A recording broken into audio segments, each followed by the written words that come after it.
اس لمحے جو چپ ہے وہ بھی مجرم ہے ان لاشوں کا۔ اس سلسلے کی اس تیسری قسط کے ساتھ آپ کی خدمت میں حاضر ہوں۔ تازہ ترین تبدیلی جو کوئٹہ علمدار روڈ پر 87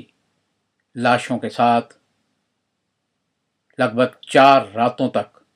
اپنے پیاروں کے ساتھ لاشوں کے ساتھ وقت گزارنے والوں کے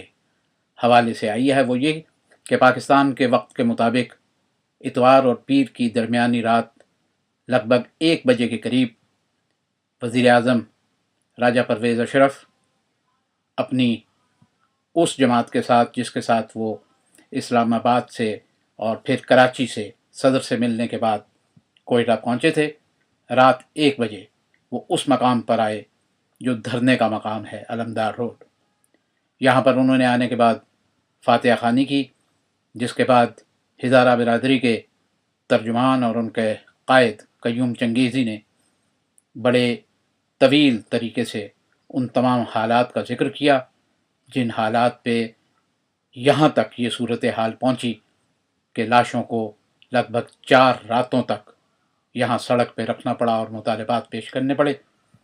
اس بات پہ بہت سختی سے زور دیا گیا کہ جو تحلیل ہونے والی حکومت ہے اس کے وزیر اعلیٰ رئیسانی اس سارے شاخسانے کے پیچھے رہے ہیں اور دہشت گردوں کو ان کی حمایت حاصل رہی ہے۔ اپنے مطالبات پیش کرنے کے بعد انہوں نے اس بات کا بھی عزم کیا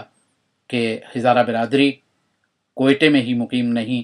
بلکہ پاکستان کے تمام شہروں میں، تمام صوبوں میں اور دنیا بھر میں ہزارہ برادری کے لوگ موجود ہیں اور وہ محب وطن پاکستانی ہیں، لیکن گزشتہ کئی برسوں سے انہیں باقاعدہ ہدف بنا کر ان کی ٹارگٹ کلنگ کی جا رہی ہے۔ وزیر اعظم راجہ پرویز اشرف نے اس موقع پر آئین کے آرٹیکل 234 کے تحت یہ اعلان کیا کہ صوبے بھر میں وزیر اعلیٰ رئیسانی کی حکومت، ان کی کابینہ اور اسمبلی کو برخاست کیا جاتا ہے اور گورنر راج نافذ کر دیا گیا ہے، یعنی اتوار اور پیر کی درمیانی شب گورنر راج کے نفاذ کا اعلان ہوا اور پیر کی صبح اس سلسلے میں صدارتی فرمان جاری ہو جائے گا۔ باقی تمام باتوں کے علاوہ ایک مطالبہ جو ہزارہ برادری کا تھا اور ان لوگوں کا تھا کہ فوج کے حوالے شہر کو کیا جائے،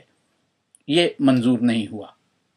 وزیر اعظم کے وہاں بیٹھے ہوئے ان کے سامنے کچھ شیعہ علماء نے اور ہزارہ برادری کے افراد نے اس مطالبے کو دہرایا، جس پر وزیر اعظم نے کہا کہ شہر کو ایف سی کے حوالے کیا گیا ہے اور ایف سی کو مکمل اختیارات دیے گئے ہیں۔ ان لوگوں کا استدلال یہ تھا کہ ایف سی تو پہلے بھی وہاں کام کر رہی ہے اور یہ جو کچھ ہو رہا ہے وہ ایف سی کی موجودگی میں ہو رہا ہے، لہٰذا ایف سی پر کس طرح سے اعتبار کیا جائے۔ اس پر وزیر اعظم راجہ پرویز اشرف اور ان کی جماعتی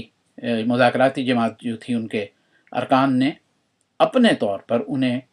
یہ یقین دہانی کروائی کہ پہلے کی بات پہلے، اب ایف سی کے پاس مکمل اختیارات ہیں اور ایف سی ٹارگیٹڈ آپریشن بھی اسی طرح سے کرے گی، اسے فوج کی اعانت حاصل ہوگی، لیکن اب کچھ قانونی یا آئینی معاملہ یہ ہے کہ فوج کو بلانے کا اختیار گورنر کے پاس ہوگا۔ گورنر راج میں اگر گورنر یہ سمجھتے ہیں کہ فوج کو طلب کرنا ضروری ہے تو وہ فوج کو طلب کر سکتے ہیں۔ اب یوں سمجھیے کہ اس سارے سینیریو کا ایک حصہ اپنے اختتام کو پہنچا ہے۔ اب ان لاشوں کی تدفین ہوگی۔ وہ کام جو 18 کروڑ عوام ایک طویل عرصے سے نہیں کر پا رہے تھے کہ عوام میں شعور بیدار کیا جائے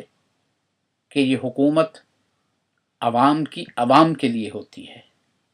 ان کے لیے نہیں جو حاکم ہیں۔ یہ نہیں کہ حالات کو ایسے اس رخ پہ ڈال دیا جائے کہ لوگ اپنے گھر بار چھوڑنے پر مجبور ہو جائیں۔ ابھی اس شاخسانے کا